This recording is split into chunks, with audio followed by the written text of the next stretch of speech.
Hi there, my name is Julia Kahudiak, and this is Randy's Assisted Living Manor blog. We are continuing with our general caregiving blog, and this one in particular blog is called How to Speak to Your Loved One About Quality of Life.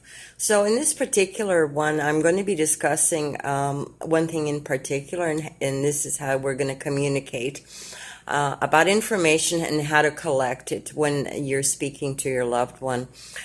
When I used to run my huge $100 million corporations, or whether I ran smaller ones, when I got to get together with my staff, one thing I used to do is write things down on an agenda format.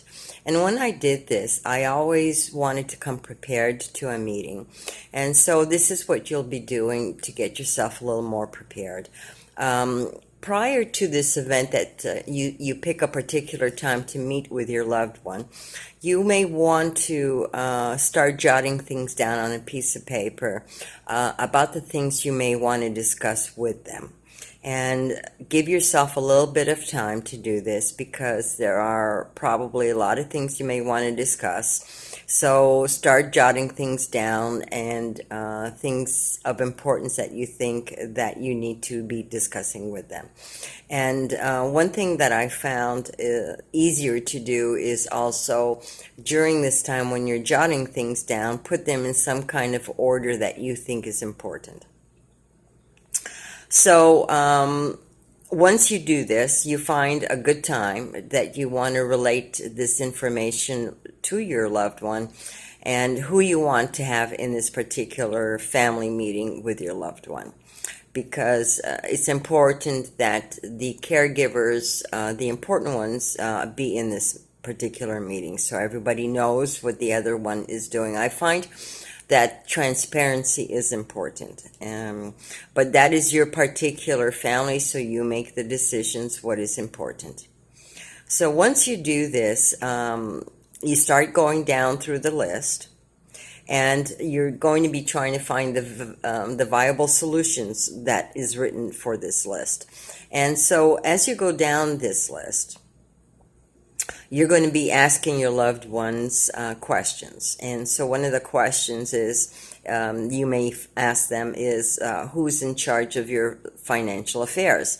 And if they give you who this person is, so you may want to ask, who's this person? Ask the name and number, and if they have any records. And so you may want to get permission to speak to them. Or if they have any records on paper, maybe you may want to make a copy of a living will, any advance directives, and any other information that might be pertinent for you to know. Because I find a lot of times, if a person starts being very forgetful and or demented, you may never find some information ever, because they just may not know where they put the information, or bank accounts and stuff. So it's important you start getting this information prior to these events. And also, if you find that there's some misunderstanding during this event, you may want to reschedule another time.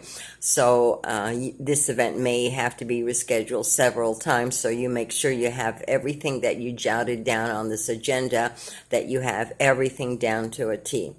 Also, when you get to the medical issues, I find sometimes that this might cause some anxiety and or doubt, so you may want to give yourself some extra time around this issue. And sometimes your relative may not want to give all the information. This may cause some anxiety on their part, and so you may have to reschedule it. So and also, you may want to get permission to speak to their doctors and or social workers or care managers or pharmacists or whatnot. So you have to make sure you have enough time to get around all of this, to get all the information that you need to make sure you have everything in the right place. And so this all takes time to facilitate all this information. So also during this time, be cognizant of their mood. This may cause a lot of anxiety. They may become very tearful, anxious, upset.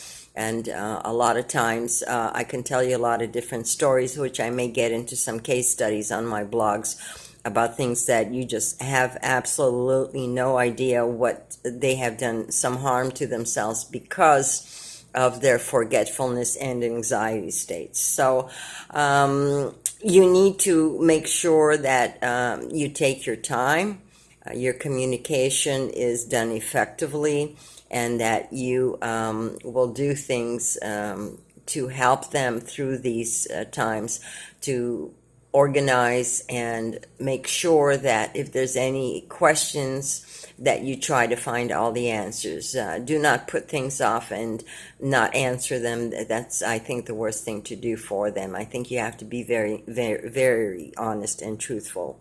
So this is Julia again for Randy's Manor.